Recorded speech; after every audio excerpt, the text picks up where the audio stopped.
Warm welcome, everyone. It's great to have you here at Cedar Talks. And the topic of this talk will be the art and science of user engagement. And our special guest is Kevin Systrom.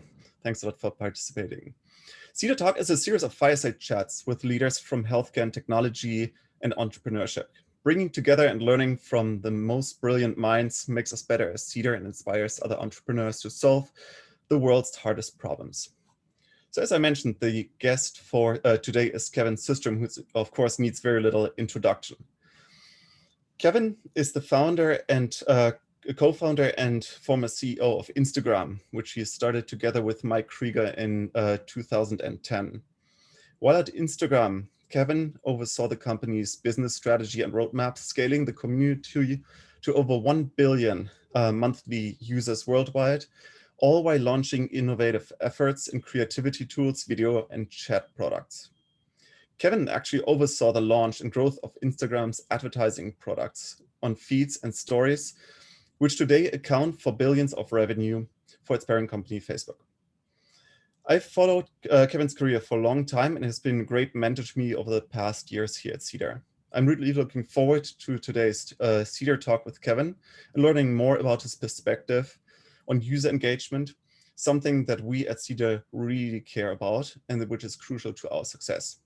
So warm welcome, Kevin, and thanks a lot for participating. Thanks for having me. The first question would be about your career path, how everything came together. And I think many of us are interested to learn a little about what happened. How did the inception of Instagram came? I think your background is more in product management and you started a company called Bourbon. Can you just talk to the audience a bit about this path? Sure. Well, first off, I'll say throughout high school and college, I was always someone who wanted to start things. I never thought about starting a company, but I liked coming up with ideas and forming them. So whether that was in high school, starting a radio station, I went to a boarding school for a couple of years in high school, and I had an antenna hanging outside of my dorm room window and a transmitter. I didn't realize at the time, by the way, that was not exactly legal. You need to get a license to do that. But my point is I had the entrepreneurship gene, which was I wanted to start things. In college, I did a digital radio station. I started a couple of websites that, they worked well on the Stanford campus, but they weren't consumer hits, let's say. I think the pivotal moment for me was doing something called the Mayfield Fellows Program at Stanford. I had a couple of friends who were interested in startups and computers, and they had done this program. They said, you should apply. So I applied, and it's 12 kids who are focused on entrepreneurship as part of their education. And as part of that, you do an internship. And so I got in, thankfully, somehow. And my internship was at a company called Odeo, which not a ton of people know about today, but it was the precursor to Twitter.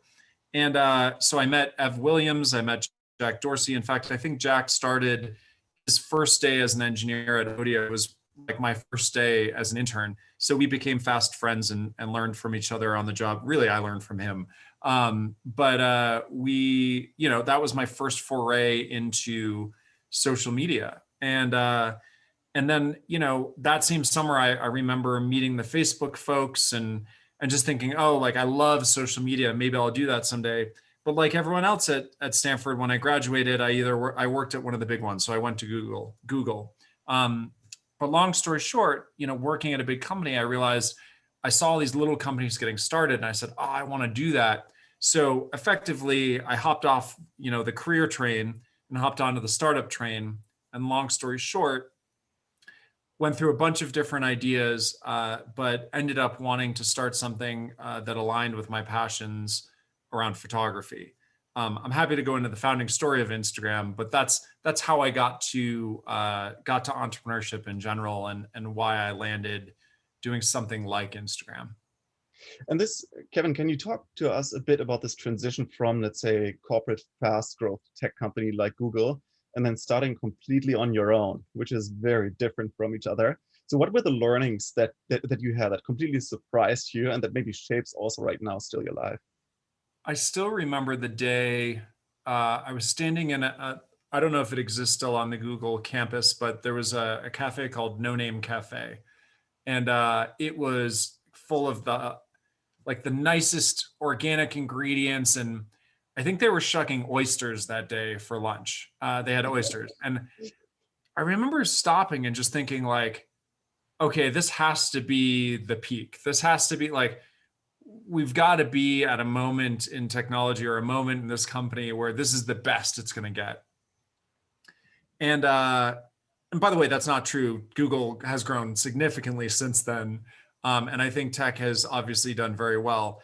But I remember thinking in my head, like, oh, I think I need to find an opportunity that gets me back to my roots in entrepreneurship, where you do have to be hungry, and not literally hungry, but like you have to go after things from a ground level where not everything's handed to you.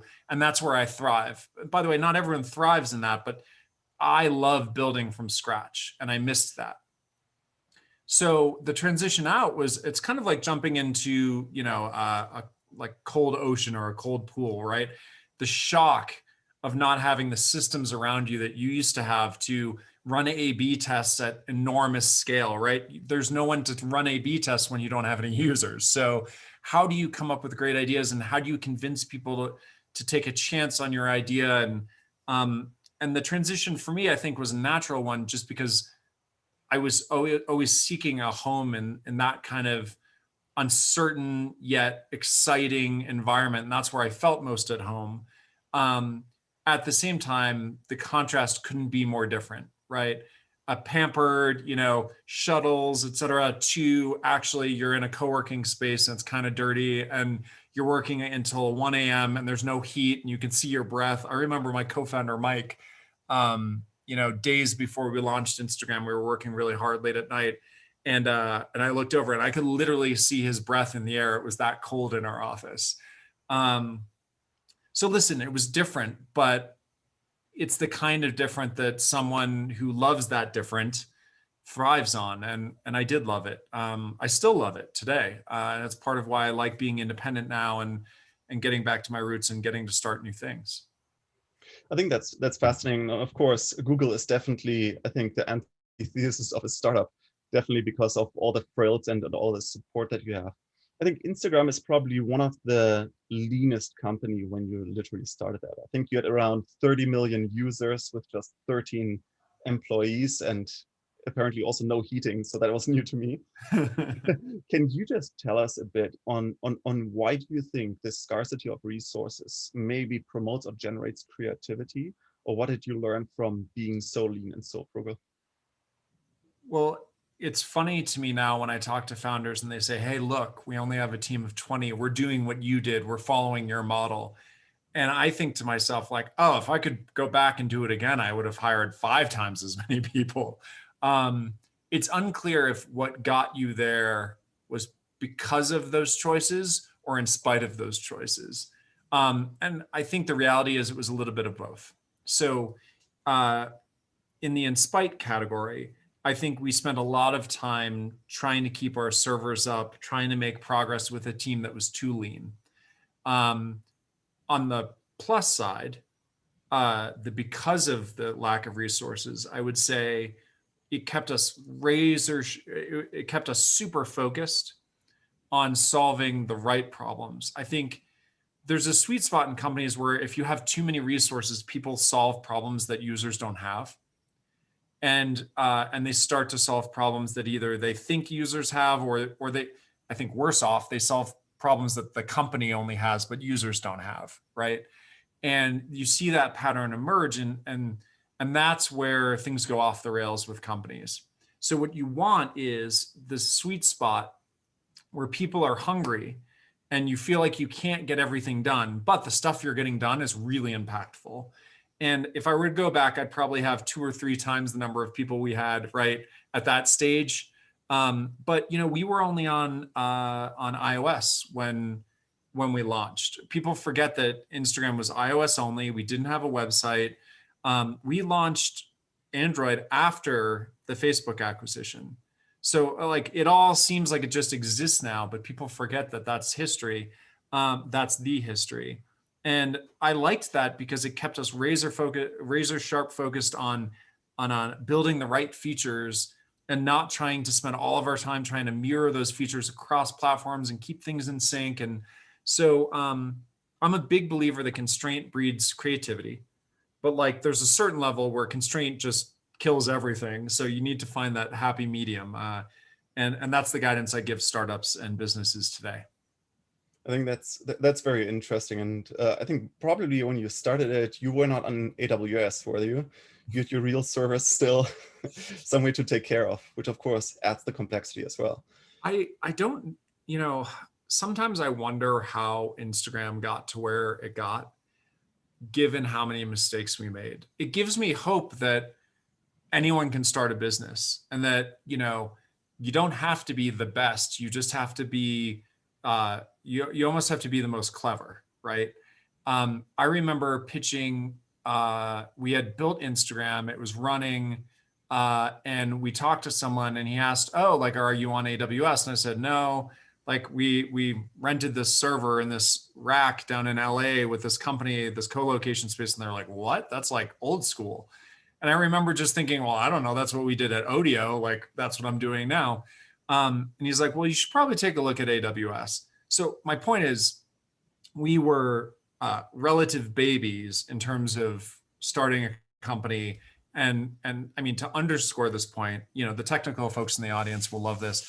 When we started our transition to AWS, we stayed on that server rack in LA, and I can't remember. I think it was called Server Beach was the company, and we spun up a database machine in AWS. Okay, and we had them talking to each other over the public internet, which is extremely slow, and no one would do that knows anything about server architecture. But of course, we knew nothing, and the point is not do you make mistakes. The point is how quickly do you learn. And I think the one thing Mike and I were really good at early on was learning very, very quickly. And if you can learn, it doesn't matter if you make mistakes in business because you can recover.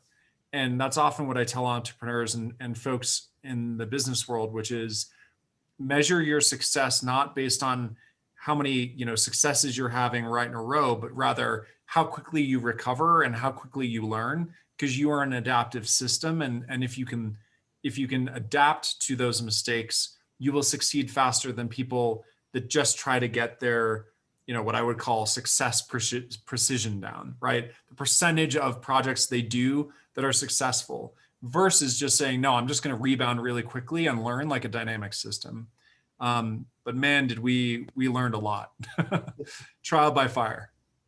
I can imagine that, and it's very good to know where can you make mistakes and where can you not make mistakes.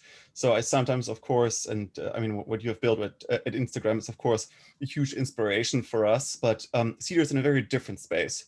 So we are more on the enterprise software space. We of course right now interact with close to 10 million patients on an annual basis. So we are talking about a lot of scale and a lot of consumers.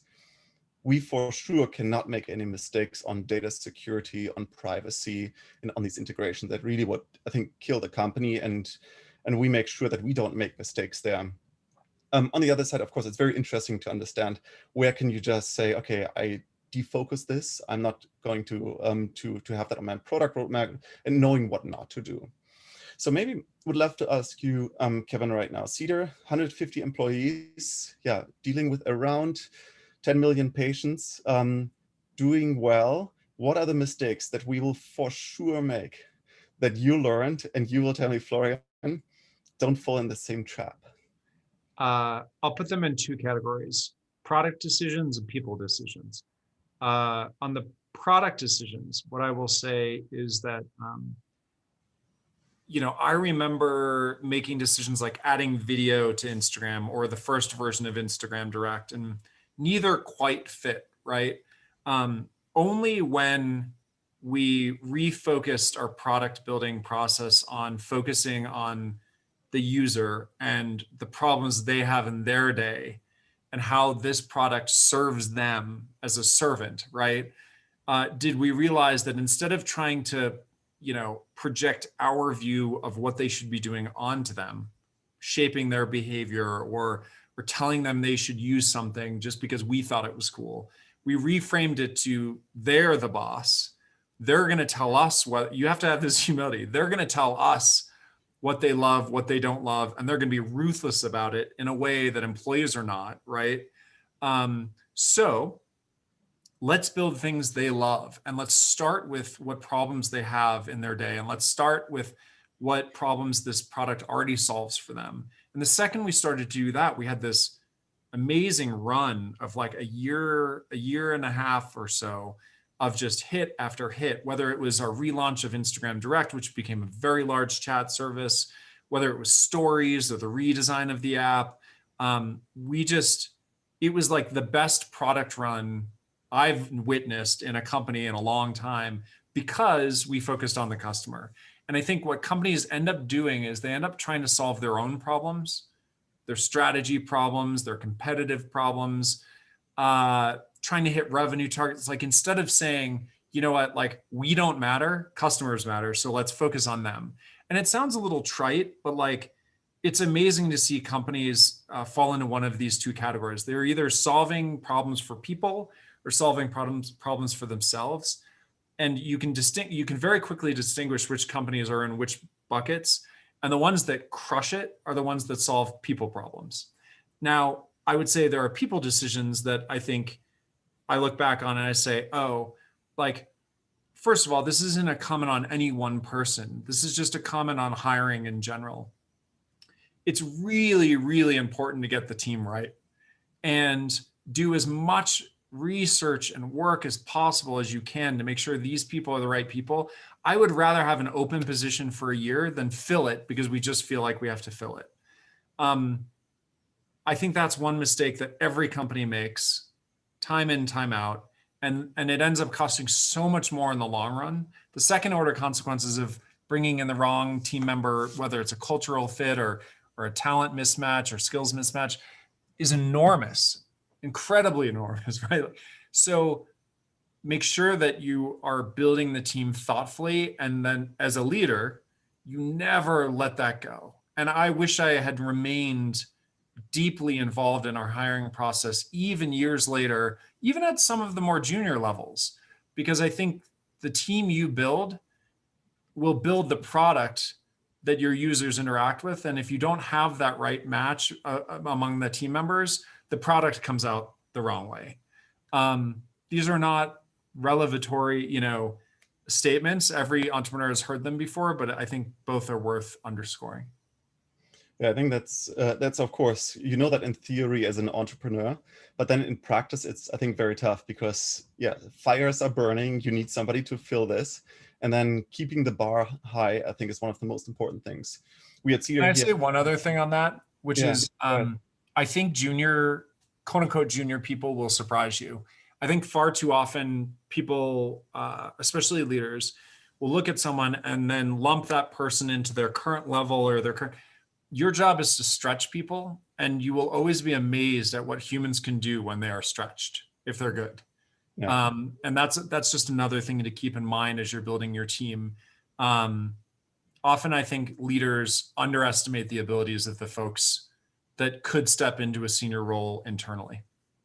Yeah, it's not easy to let loose also because you as a founder in the beginning know everything about the business and you think you are the best, and slowly one by one you need to let loose because at some point there's of course the inflection curve where people know much more about it than you yourself.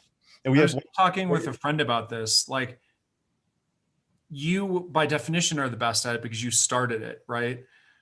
And you don't want to give things up because that person's going to mess up, definitely, if you just let them go.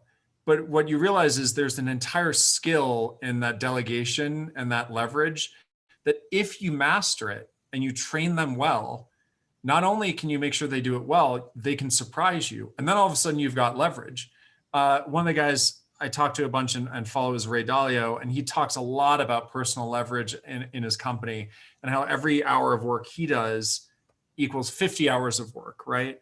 And as a leader, whether you're a product manager or a junior employee, you always have to think, for every hour I put in, how many hours am I getting out? And how can I increase that over time? If you frame the world that way, it becomes a lot more interesting. And I think you start thinking about these opportunities for younger, more junior folks to be trained and step up and lead that you probably wouldn't have otherwise. Yeah, it's interesting that you say this, and also that's why we have one of the values, no mediocrity. We clearly wanted to have it on the negatives, so we don't say, okay, only great or so. We clearly Yeah. don't accept mediocrity because we believe that current solutions in healthcare, they're mediocre. They're not terrible, then they would be out of business. They're not great, then healthcare engagement and billing would be fixed, right? Right. It's neither nor. So that's one of our values.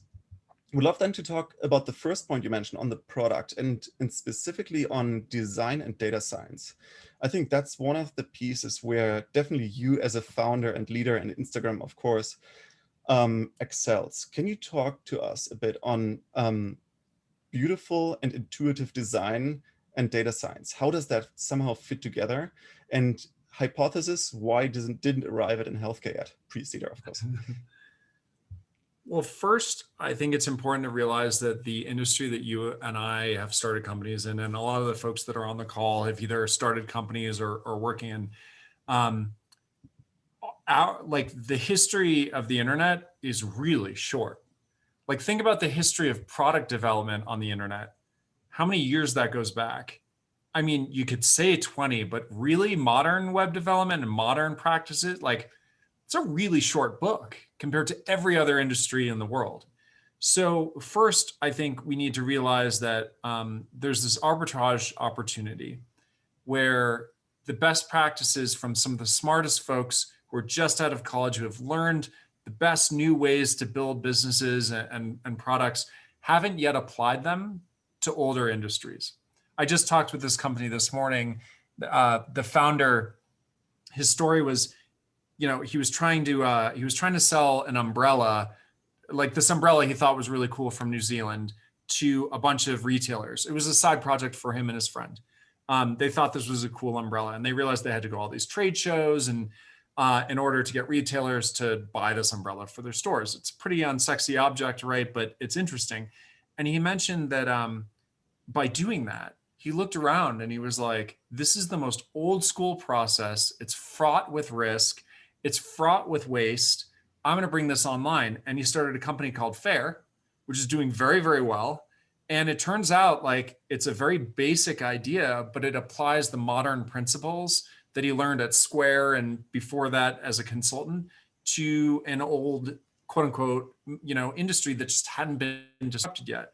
I mean, you look at healthcare and what Cedar's doing, Instagram disrupted photos and photography in a different way. But I guess my point is the reason it hasn't happened yet is because a lot of these best practices are new. And when I was a founder, I desperately wanted someone to write a book on what to do. And trust me, I looked and there's nothing out there. But there will be, 20 years from now, there will be books that are the best practices on how to balance beautiful design with data, right? Or how to use data to inform. And there are books out there, but they're so. How to use data to run your business in an intelligent way and grow it, right? But we're still figuring this out. It's so nascent. It's as if the laws of gravity had just been discovered, and it like people know about them, but it's kind of unclear how to use them. And so I think we just need time. Last thing I'll say on this is, beauty and craft is something that, as any artist knows, while it can be taught, it is an experiential education, which is you just have to see a lot of stuff and understand what works and what doesn't. And the best way to understand great products is to tinker with things, to understand why they work the way they do, to be curious, and to hire great designers, and then to match that, I think with data is one of the most powerful combinations because data can supercharge your learning. We talked a lot about your personal learning where it's okay to fail. You want to grow and evolve as quickly as possible. Data helps you do that if you know where to look, if you know how to interpret it. I was talking with a startup the other day about their cohort curves, and like no one described cohort curves to me early on when we were starting Instagram. So my point is just these are things that are coming into the modern lexicon in startupville, right, or in business that I think will mean the companies that get started over the next 5 to 10 years are going to be extremely successful much more quickly than the old school companies that have been started on the internet. And I think you're seeing that play out. Yeah, but on the other side, also I think the competition will of course increase because just looking on, I mean, the idea of Instagram, I don't want to get you too close to you, but is not new, right? The idea of Cedar is not new, right? It's, I mean, healthcare billing has existed before, photo sharing has existed before, but I think where Instagram really completely nailed it is this connectivity among the users. Can you tell the audience a little bit more about that? How did you really ensure that the users felt part of a platform, part of this community? I want to address one thing before I address community, which is the idea of spaces being crowded.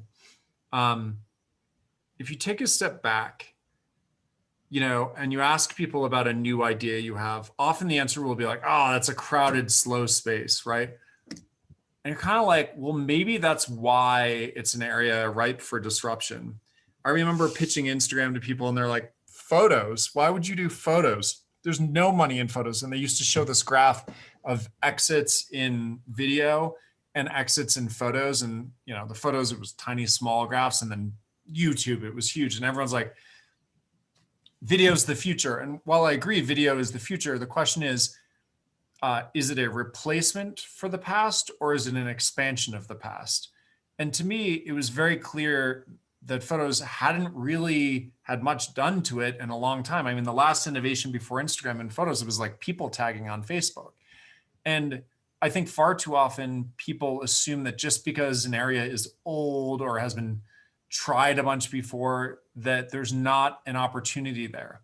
And clearly with Instagram, there was. And by the way, Instagram started and Snapchat still started, right? And TikTok still started. So it's just, I think people underestimate how much space there is as long as you have great leadership, great design, great product instincts, right?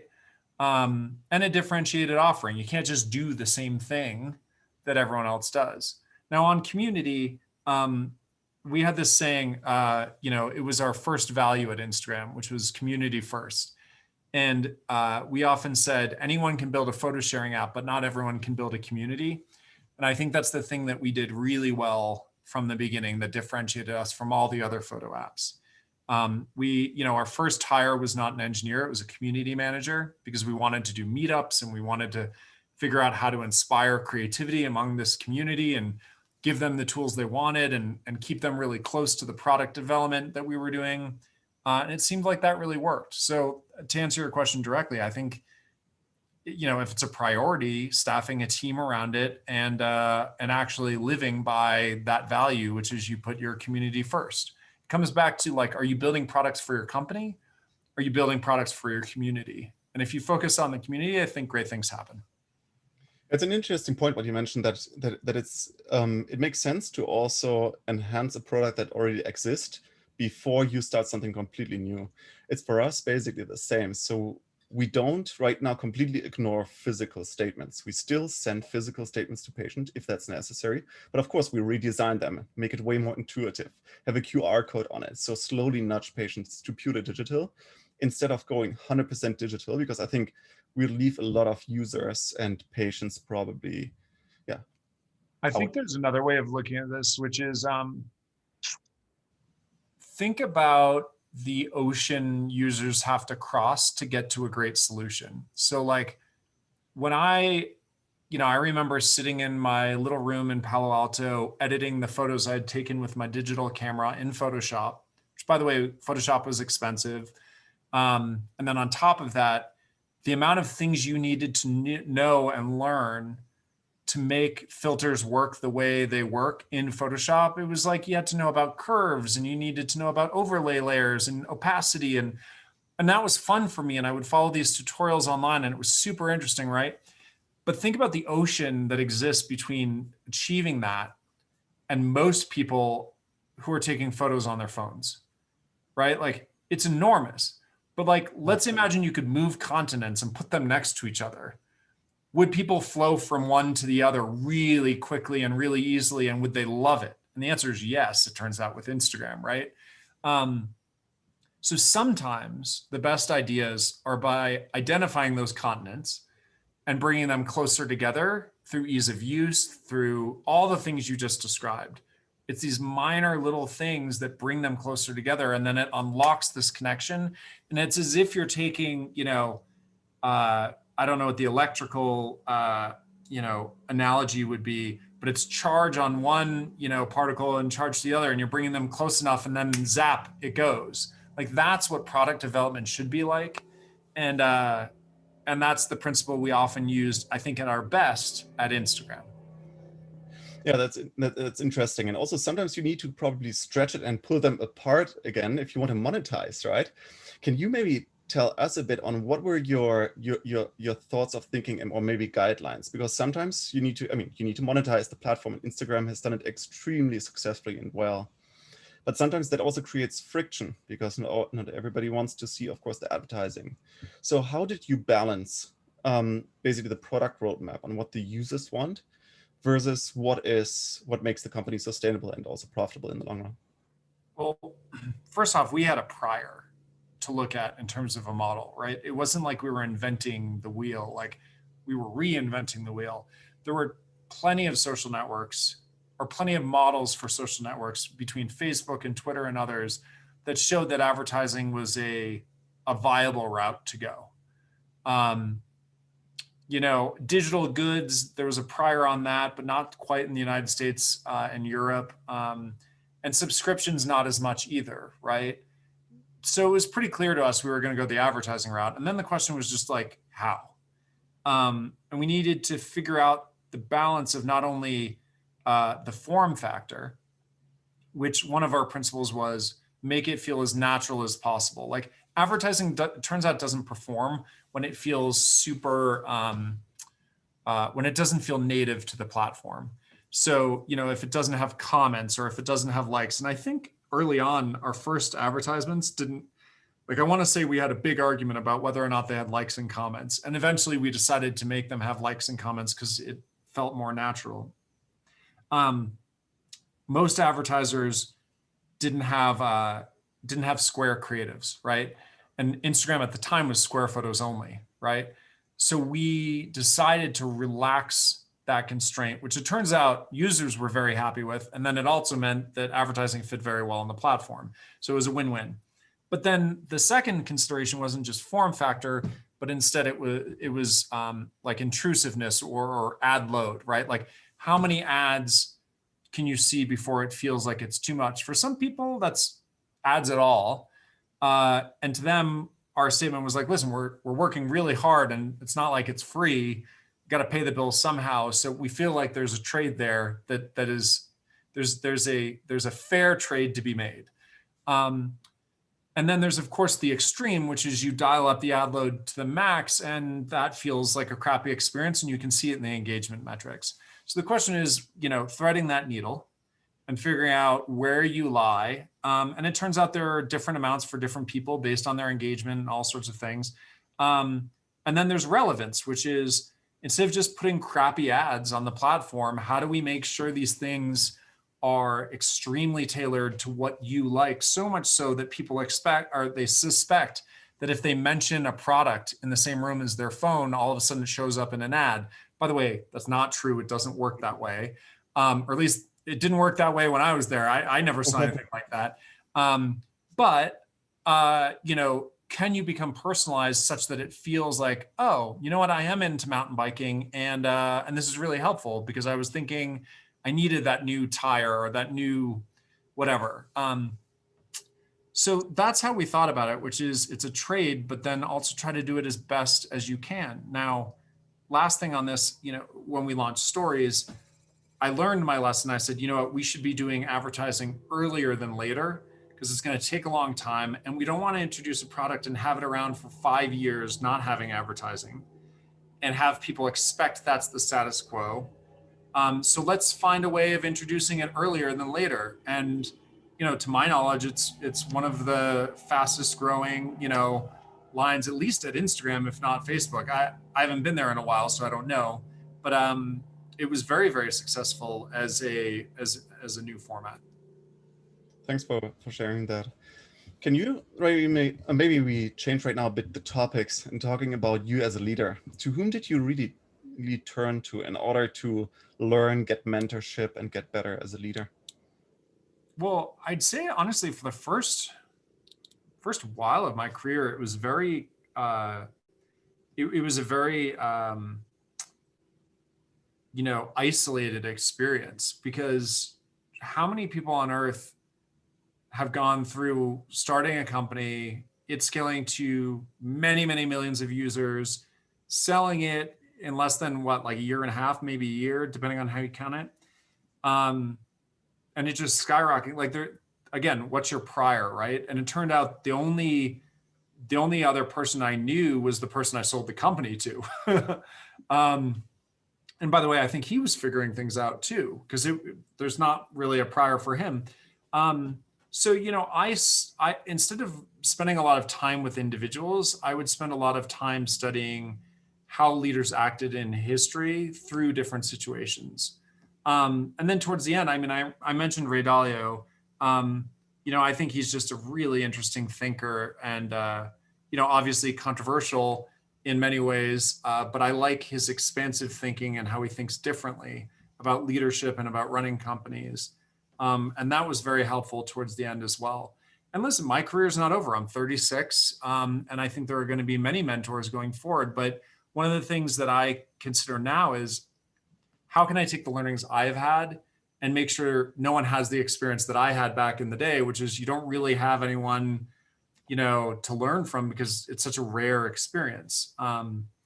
So I try my best to help out younger entrepreneurs who are going through really interesting transformations in their business, trying to pay it back a little bit. Yeah, that's truly appreciated from the community. So then let's talk about your next venture that you started earlier this year, which of course I hope will go out of business pretty soon, but it doesn't look Me as too. if exactly. Everybody hopes that. So it's not a real business, but it's a project, and I think it's the first real project you started after leaving Instagram together with Mike. Can you just tell the audience a bit about RT Life? What were your learnings there, and what do you really want to achieve with that? Sure. I'd say uh, highest level, I'm super interested in how machine learning and data science can transform our understanding of the world and our decisions, to make us better human beings, better societies, better communities. And I spent a lot of time holed away, learning about advances in machine learning, the state of the art. And when COVID hit, I asked myself, okay, like, if I truly believe that machine learning and data science can move us forward, then how can I apply that to this situation? And as I sat there, I asked myself, how do I know if things are getting better or worse? And I'm seeing terrible headlines, but it's mostly pundits. And then I'm seeing, discussions around masks or not, but that doesn't really tell me if things are going well or not. And then people are talking about whether or not things are going well at a global level or a country level, but that doesn't even really tell me, because I'm sitting here in California. What is it going like near me? Like that, an infection or a pandemic is it's almost a misnomer, because while it's happening in many places, it is extremely localized, because humans are localized. They congregate in cities, right? Like an infection can spread very quickly, like it did in New York, and not as quickly like it didn't in San Francisco. So I just asked myself, what's the metric I would use? And I researched a bunch, and turns out there's this value called R, which is very simple. It's, if you're sick, how many people do you give it to through the course of your illness? And if that number is 0, obviously the virus stops. If it's 1, it flatlines, meaning it just continues to pass on, kind of what we're seeing now, by the way. And if it's more than one person, it grows. And in fact, if it stays above one, it grows exponentially because, if two people give it to two people, that's four, two people for that, it would be 8, 16, and, it grows exponentially. So this value of R became like the most simple crafted metric I could look at and say, how is this going? I built this model to do that on a state level. And, Mike and I were chatting and Mike was like, well, why don't we show this to the world? And I was like, okay, great. Yeah, let's put together a website. Um, so it wasn't a business. It was more of a public good. It was a public service. And really it was an excuse to try to apply some of the learning that I wanted to have around machine learning and modern web development to get something out in the world. And it still runs today every morning. And I publish the results and people seem to really like it. And it's helpful for a lot of folks. Yeah, it's awesome that you're doing it. So combining the passion and also something that the society definitely needs right now. Maybe my last question is a bit more, I think, actual right now with elections and fake news. I would love to get your opinion on that. And then afterwards, please, everybody from the audience, feel free to put in the Q&A section any questions that you have, and Kevin will be happy to answer some of them. You probably are aware, of course, that some networks are literally closed and saying, okay, whatever the user says stays there. And some are also just mitigating right now and pulling, for example, Twitter, pulling off some of the tweets.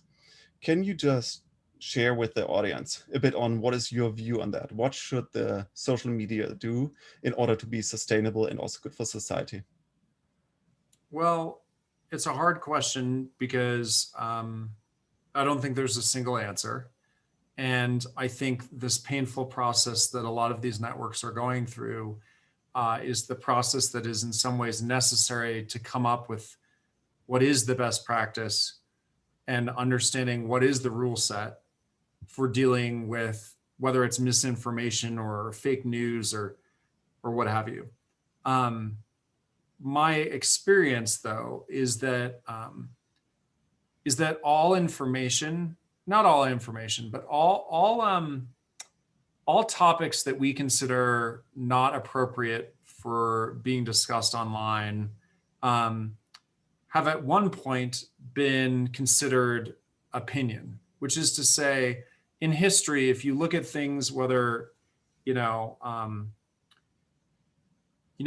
been normalized in the past, like racism in the past has been normalized in certain parts of the world, right?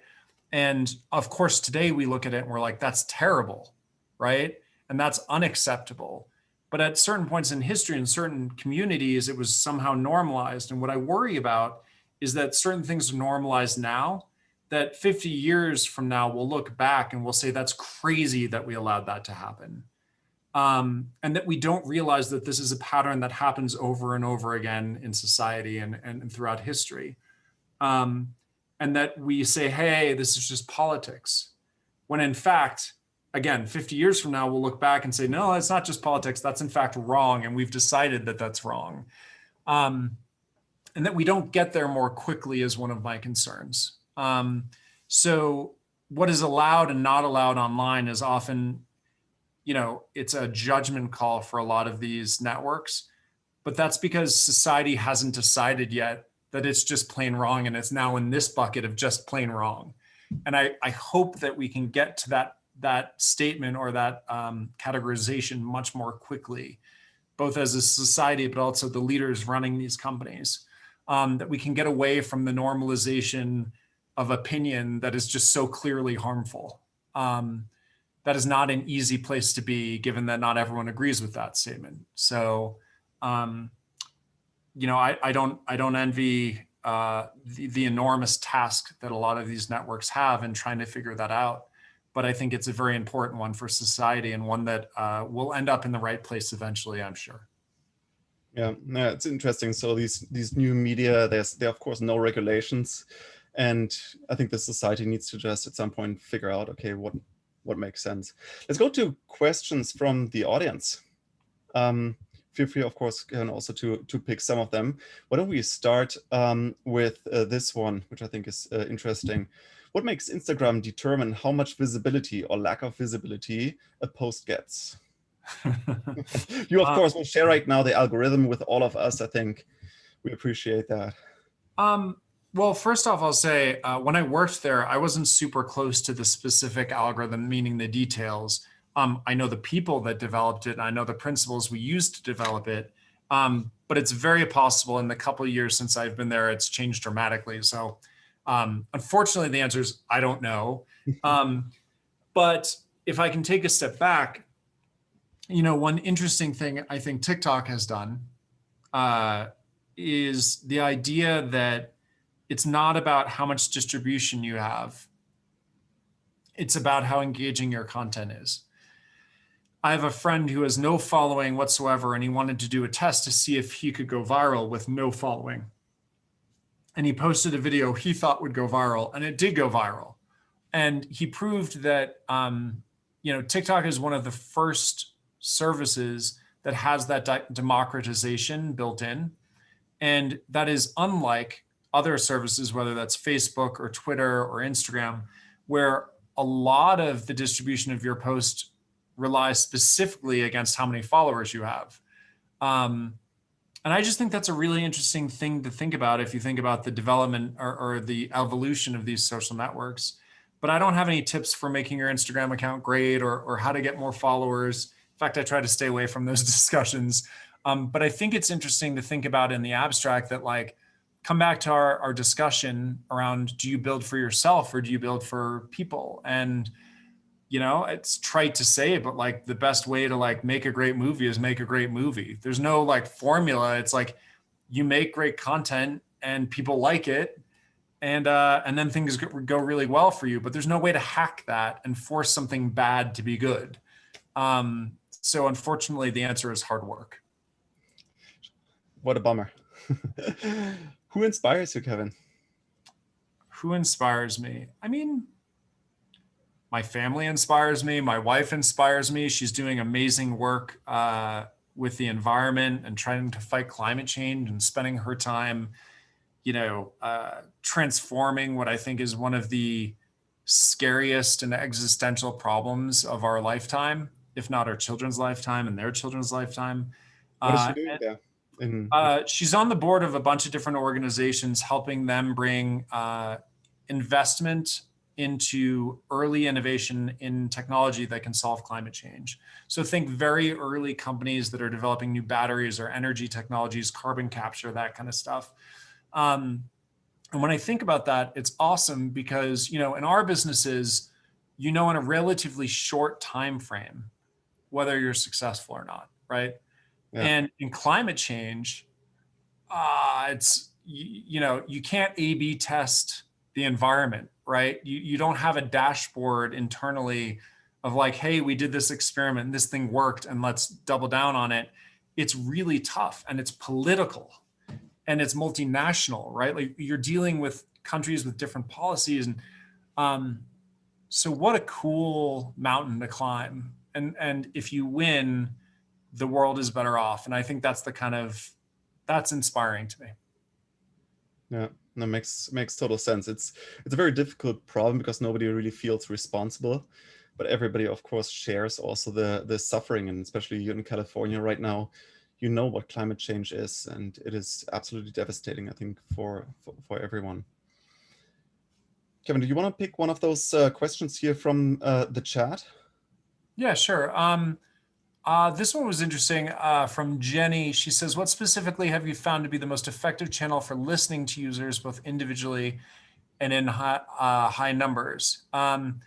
So because I was talking a lot about listening to users and understanding their needs, I talk a lot to people about what we did at Instagram. We had a tool called Fiddler, which was super helpful. First of all, I'll say something and then I'll explain what the tool is.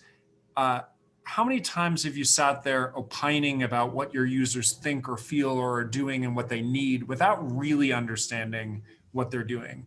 And one of our engineers just said, hey, listen, we're going to build this tool where if people post publicly, so it's publicly available, you can select, hey, I want to see what people have posted who are like male between the ages of 18 and 24 in New Jersey. I'm making this up, right? And then it brings back a set of recent photos in either stories or feed posts. And immediately what you can do is say, oh, this is what people are posting. This is how they're using the product. Like the way we think of people using the product with hashtags and photo tags, and they're out doing something really cool at a cool cafe and they know exactly how to frame their photo, you very quickly realize that's total bullshit, right? And instead, what you realize is that, like, for instance, in stories, people are home, especially young teens are home trying to kill time. They're communicating with their friends. And that led one of our engineers to decide that they were going to build the polling sticker on stories where you can ask a question, friends can respond, and then you can post their responses. And it was a blowout success. But that only came because we had that tool that let us see, oh, people aren't doing things. They're like at home and they're bored and they want to kill time and they're writing questions with the pen for their friends. And let's just make that easier. So again, when you build products for people and you solve something that bugs them, it turns out it works really well. And the only way to do that is by going and observing them in the natural habitat of their usage. So that's what I would say, Jenny, is like looking at the data, and as much as it's public or shared with you or interviews, those are the best ways to develop product. That's awesome. One question here I think is interesting. It's I think more general for you, but of course, especially for our health system clients, very interesting. So the question is, we have a lot of health systems, hospitals, and medical providers on Cedar Talk today. What are always most are always trying to find ways to get their patients to engage and be an active participant in healthcare. What advice would you give health systems trying to reach patients or consumers with stuff that's inherently not as exciting as Instagram content? Like, for example, gaps in clinical care, paying bills, and so on.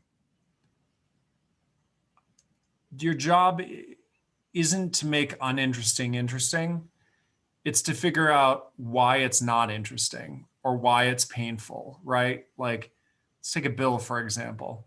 Why do you hate bills? Well, of course it costs money and of course it's annoying, but maybe you hate bills because you're like, oh, I have to wrangle my insurance company and they're going to ask for this code and I don't know what the code is and it feels scary. And, or, oh, like they made a mistake and they entered the wrong thing. So they're charging me too much. Like, ask yourself why it's uninteresting or why it's not helpful or why it's scary. Not how do you make it great? How do you put lipstick on a pig, right? Like, don't do that. Solve the problem for the person. If bills are confusing, maybe the way you make them great is by giving transparency, right? If it's annoying to pay, then make it seamless, right? Don't require a bunch of personal information to log in, to register for an account for a service that you're never going to remember. And it's going to ask you security questions that you set 4 years ago. And like, make that product experience as least painful as possible. Like, no surgeon goes into surgery saying, how do I make this an amazing experience? They're saying, how do I make this as less painful as possible, least painful as possible? How do I make them in and out as quickly as possible and recover as quickly as possible and have a great result? Sometimes product development is like that too. I'm not saying everything has to be as clinical as that, but sometimes taking away pain is in fact solving an enormous problem for people instead of coding the pain in a bunch of fun, right? So there are different ways of thinking about it, but that's how I'd approach it. Interesting. Yeah. If you're ever wondering what to do next, we are hiring in sales. So for sure. I'm currently unemployed, so maybe that'll work. Yeah. Do you want to pick another one of those questions? Yeah. Yeah, let's take this one. Ashwin asks, I'm curious about your intuition. I was an early user of Instagram and I remember immediately liking it when I tried it. How did you know there was a market for Instagram before it existed? So I talk a lot about understanding people and users and their problems. We had been working on an app called Bourbon, and it was a check-in app. So you could check in at a bar or restaurant or at your house or whatever, right? And one of the features people loved was posting a photo of where they were. So one of the things in finding product market fit is looking at how people are using your product and saying, that's weird. Or why are they hacking it in that way? Or why do they love that particular feature? And what we did was we realized very quickly that there was definitely a market for posting photos. And by the way, the people that were posting photos were all using filter apps, Hipstamatic, Camera Bag, there were a bunch. So it was realizing that no one, the ingredients existed independently, but hadn't put together. And again, remember me talking about bringing continents together? Yeah. Like the continents existed, there just weren't airlines doing trips between them. So we put them together. And that's where all of a sudden we took an existing user behavior, put it all into one, and just made it great and easy. That we knew there was a market for it. We didn't know it was Instagram big, right? But we knew that there were a lot of people that might like it. The core thing, though, is that we solved a problem for people that they clearly had, which was, I want to share this cool filtered photo about what I'm doing right now, but there's no place to do that easily. And that was the framing that helped us build Instagram from the ground up. Awesome. Yeah. And that's exactly what you try right now with COVID not to do, is to have basically people from different cohorts mingling with each other, and jumping from one to the other. That's hurtful. Maybe the last question for you, Kevin, is more of a personal. Can you speak to your own healthcare experience and what you would like to see improved in healthcare from a technology perspective, of course? Don't go into the medical. Yeah. Well, I'll say a couple things. First of all, I'm relatively healthy, which is good. There are a lot of people in this country and worldwide that aren't as lucky. And when they are unhealthy, they don't have the resources that I'm lucky to have to be able to solve problems. And I think, put me aside, that's an enormous problem to solve, and one that I hope whatever administration comes next will focus deeply on, right? Like that's the real problem. Yeah. But I will say, in terms of seeing some of the future of healthcare, telemedicine is this thing that has totally reinvented my experience when I do have an issue, right? The fact that I can talk to a doctor, the expert in whatever issue I'm talking about, literally the guy or girl who's most amazing at this thing, because I don't have to travel to Phoenix or something, right, to see them. That I think works really well when you can diagnose like this, right? When you can talk. And you're starting to see companies figure out how to do more diagnostic medicine offsite or through telemedicine.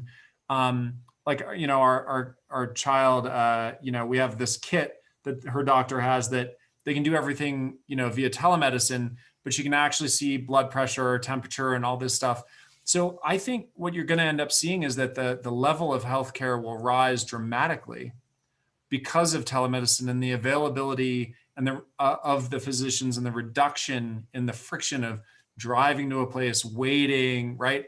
That is all going to go away for a large chunk of medicine that doesn't require you to be there in person.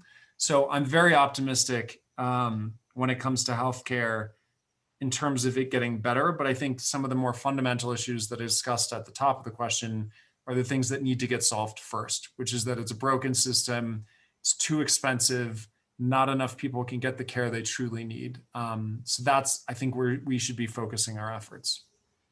Yeah, I mean, that's one of the things that is the most heartbreaking for me, coming from Germany, where everybody is 100% insured, coming to a country that is richer than Germany, but you have millions or tens of millions of patients that are either uninsured or not insured at all.